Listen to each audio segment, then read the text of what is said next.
Bonjour à tous, c'est de nouveau Max de l'association 3 Regards. On a pu voir dans la dernière petite vidéo tuto comment installer et comment créer son compte sur l'application de Jamkazam pour faire de la musique tous ensemble sans trop de latence, comme je vous l'expliquais. Aujourd'hui, donc second tuto, je vais vous accompagner dans le paramétrage de cette application, qui est pas forcément hyper simple, mais alors vous inquiétez pas, je vais essayer de vous guider pas à pas pour qu'on puisse voir tout ça ensemble. Donc hop, on lance la petite application. Voilà, Jamkazam, donc vous avez repéré l'interface, normalement vous l'avez déjà installée. Ce qui va nous intéresser dans un premier temps, on peut commencer par le plus facile qui va être le paramétrage vidéo, puisque Jamkazam va non seulement vous permettre de jouer ensemble, de vous entendre, mais aussi de vous voir. Vous allez dans la petite flèche ici, à côté de votre nom, et vous allez descendre sur Video Gear. Video Gear va donc vous permettre de choisir votre caméra. Donc ici, moi, ça doit être celle-ci, normalement. Et de définir une taille d'image. Alors là, l'idée, c'est pas qu'on se voit en poster, c'est qu'on arrive à se voir quand même dans des petites fenêtres, simplement pour se voir. Mais pour pas manger trop de bande passante, on va aller choisir, par exemple, VGA. Ça va être un petit format d'image qui ne va pas saturer la bande passante et votre connexion réseau. Vous pouvez cliquer sur Test Webcam. Alors là, vous ne le voyez pas apparaître parce que je ne l'ai pas partagé, mais donc j'ai bien ma webcam qui est apparue. Je me vois dedans, donc ça veut dire que le réglage est bon. Voilà, on en a fini pour le réglage vidéo. Vous pouvez revenir à l'accueil en cliquant sur la petite maison éventuellement. La seconde partie, ça va être donc le réglage audio. Donc là, je suis reparti d'une session vierge, je n'ai fait aucun réglage pour le moment. Vous allez toujours venir sur cette petite flèche, à droite de votre nom d'utilisateur, et on va aller dans Audio Gear. Alors, il faut savoir qu'avant de commencer cette petite configuration, je vous recommande déjà de brancher votre casque. Ça vous permettra pendant la configuration d'avoir déjà le retour audio de ce que vous allez pouvoir régler dans votre machine. Donc là, de base, on a toujours le système default, Playback Only, qui veut dire qu'on n'a pas encore fait de paramétrage et qu'on peut simplement écouter ce qui se passe, mais sans participer. Donc on va venir cliquer sur ce petit bouton Add New Gear, et on arrive sur le premier écran de paramétrage. Les instructions, ne vous embêtez pas avec ça, c'est tout en anglais, c'est pas très clair, donc vous pouvez cliquer directement sur Next. Et on arrive sur cet écran, où on va vous demander de choisir votre entrée, ici, et votre sortie. Donc votre entrée, alors je ne peux pas vous dire ce qu'il va falloir mettre parce que ça va dépendre de l'ordinateur de chacun. L'idée la plupart du temps, ça va être d'utiliser le micro intégré à votre ordinateur qui se trouve souvent juste à côté de votre webcam. Donc on ouvre la liste. Alors moi j'ai plusieurs terminaux, plusieurs entrées dans cette liste-là, vous devriez en avoir un petit peu moins. La plupart du temps sur les ordinateurs portables, le microphone intégré à côté de votre webcam s'appellera réseau de microphone. Je dis la plupart du temps parce qu'il pourrait y avoir un autre nom.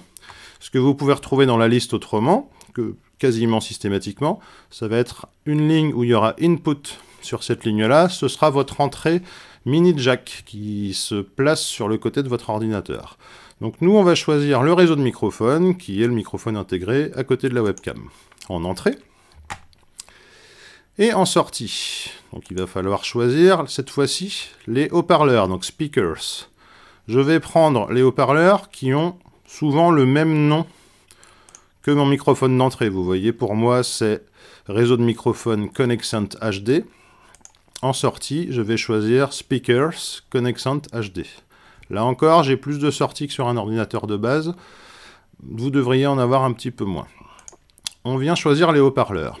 Ici, vous voyez que vient de se lancer un petit diagnostic qui prend 5 secondes à chaque fois qu'on change un réglage et qui va nous donner une évaluation de la performance de notre choix ici. On n'a que très peu de réglages, à vrai dire, on n'a que celui-ci qu'on peut changer, le frame size, que la plupart d'entre vous, si vous avez des machines pas trop puissantes, devra laisser à 10. Je peux vous montrer l'incidence que ça a si on passe à 5. Là, vous voyez qu'on a une latence qui est en orange de 20 millisecondes. Et ici, on a deux autres indicateurs. C'est un ratio de la latence entre l'entrée et la sortie, donc entre votre microphone et les haut-parleurs, ainsi qu'un paramètre qui s'appelle variance. L'idéal serait que ces deux colonnes-là soient au vert. Ici, elles sont en orange. Ça veut dire que c'est pas si mal, mais que c'est pas parfait. Si jamais elles étaient au rouge, ça voudrait dire que c'est catastrophique et que ça fonctionnera très mal. Donc je vais vous montrer l'incidence du changement de ce réglage-là si je passe à 5.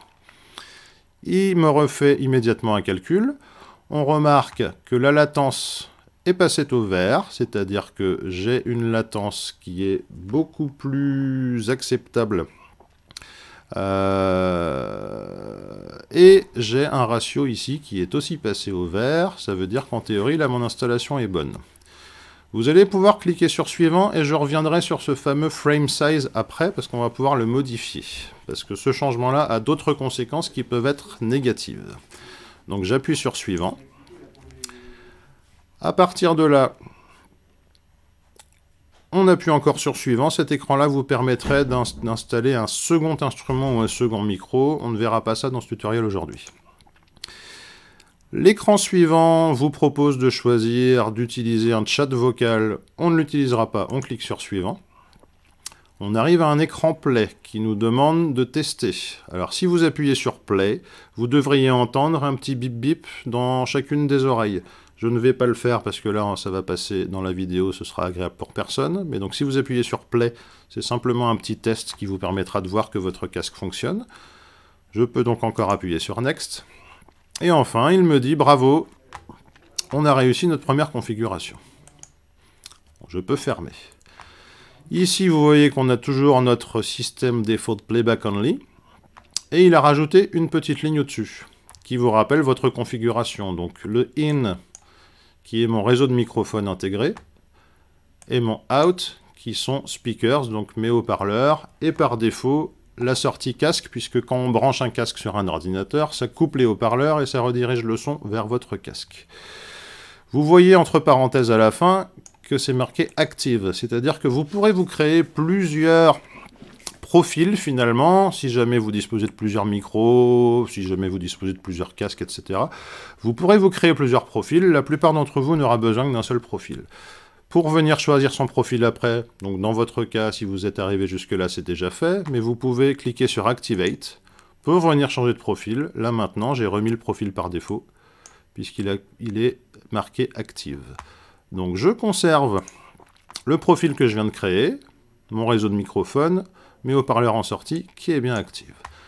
Vous venez donc de terminer le paramétrage de vos entrées et de vos sorties dans Jamkazam.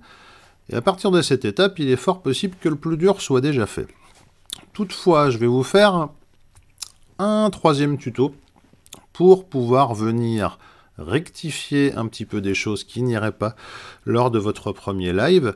On va pouvoir affiner encore quelque peu les choses. Pour ceux d'entre vous qui auraient une connexion internet un petit peu plus lente, ceux d'entre vous qui auraient une machine un petit peu plus lente aussi, un petit peu moins puissante, si vous rencontrez des difficultés lors de la première session, on va pouvoir venir directement pendant la session régler quelques petites choses qui pourront certainement vous aider à améliorer la qualité du son pour vous et pour les autres.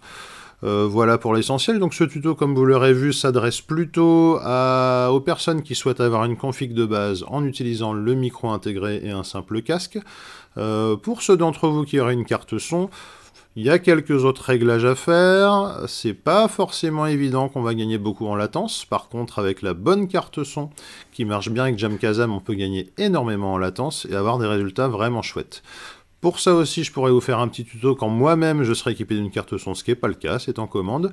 Voilà, donc le tuto pour les titulaires de carte son viendra. Le tuto numéro 3 pour régler vos petits problèmes, si jamais vous en aviez, viendra aussi assez rapidement, peut-être même dans la journée. Je vous laisse tester votre petite configuration et je vous retrouve bientôt. Ciao!